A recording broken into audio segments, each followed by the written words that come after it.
स्वागत है बच्चों आपका हमारे अपने YouTube channel Harris education hub में। बच्चों आज हम आपको बताएंगे कि हमारे देश भारत को प्राचीन काल में किन किन नामों से जाना जाता था और क्यों दिए गए थे उसे वे नाम। पर इससे पहले आप सभी से एक रिक्वेस्ट है कि अगर आप हमारे चैनल पर नए हैं तो प्लीज़ इसे सब्सक्राइब कर लें, क्योंकि हम ऐसी ज्ञानवर्धक जानकारियाँ अपने वीडियो के माध्यम से आपके लिए लाते रहते हैं। और अगर वीडियो अच्छी लगे तो प्लीज़ इसे लाइक ज़रूर करिएगा। तो चलिए वीडियो शुरू करते हैं। हमारे देश भारत को भारत से पहले भी कई और नामों से जाना जाता था, जैसे कि जम्बूद्वीप, भारतखंड, हिमवर्ष, अजनाबवर्ष, आर्यव्रत, हिंदुस्तान, अल हिंद, भारतवर्ष, जिसे हम इंग्लिश में इंडिया भी कहते हैं। आइए जानते हैं क्यों दिए गए थे भारत को कुछ खास नाम। जम्बूद्वीप। भारत को जम्बूद्वीप यहाँ अत्यधिक जामुन के पेड़ों के होने की वजह से कहा जाता था। जम्बू एक संस्कृत शब्द है, इसका अर्थ होता है जामुन। कहते हैं पुराने समय में जामुन हाथियों जितने बड़े होते थे और जब ये पहाड़ों पर गिरते थे तो उनके रस से एक नदी बहने लगती थी, जिसे जम्मू नदी भी कहा जाता था। और इसी कारण पुराने समय में हमारे देश को जम्बूद्वीप कहा गया। रामायण काल में यानी त्रेता युग में भारत को जम्बूद्वीप ही कहा जाता था। हिमवर्ष। भारत के उत्तर में हिमालय पर्वत होने और इसके पूरे वर्ष बर्फ यानी हिम से ढके होने के कारण इसे हिमवर्ष कहा जाने लगा। आर्यव्रत। कहा जाता है कि आर्य भारत के मूल निवासी थे। वे समुद्री रास्तों से यहाँ पहुँचे और आर्यों द्वारा इस देश को बसाया गया। इसी वजह से देश को आर्यव्रत यानी आर्यों का देश भी कहा जाता था।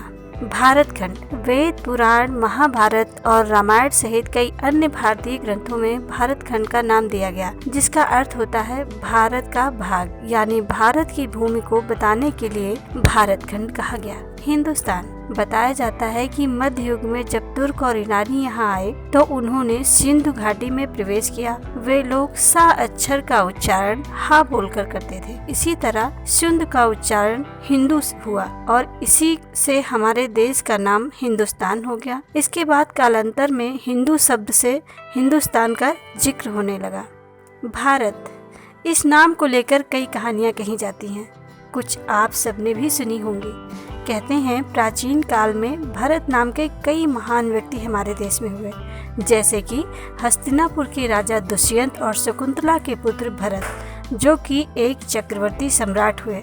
उनके नाम की ख्याति चारों दिशाओं में फैल गई और हमारे देश का नाम भारत हो गया। भगवान श्री राम के छोटे भाई भरत के नाम से भी हमारे देश का नाम भारत हुआ। एक मान्यता यह भी है कि नाट्य शास्त्र में जिन भारत मुनि का जिक्र है उन्हीं के नाम से हमारे देश का नाम भारत हुआ।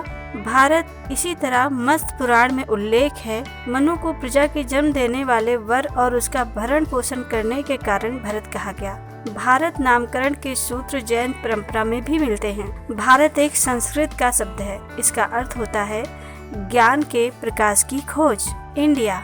अंग्रेज जब भारत आए तो उन्होंने सिंधु घाटी को इंडिस वैली कहा और इसी आधार पर इस देश का नाम इंडिया कर दिया। इंडिया कहना काफ़ी आसान हो गया, तभी से भारत को इंडिया कहा जाने लगा। तो बच्चों हम उम्मीद करते हैं आपको हमारी ये वीडियो और ये जानकारी ज़रूर पसंद आई होगी। अगर हाँ तो प्लीज़ इसे लाइक और शेयर ज़रूर करें और यदि कोई सुझाव है तो हमें कमेंट करें और हाँ चैनल को सब्सक्राइब करना बिल्कुल ना भूलें। Thanks for watching.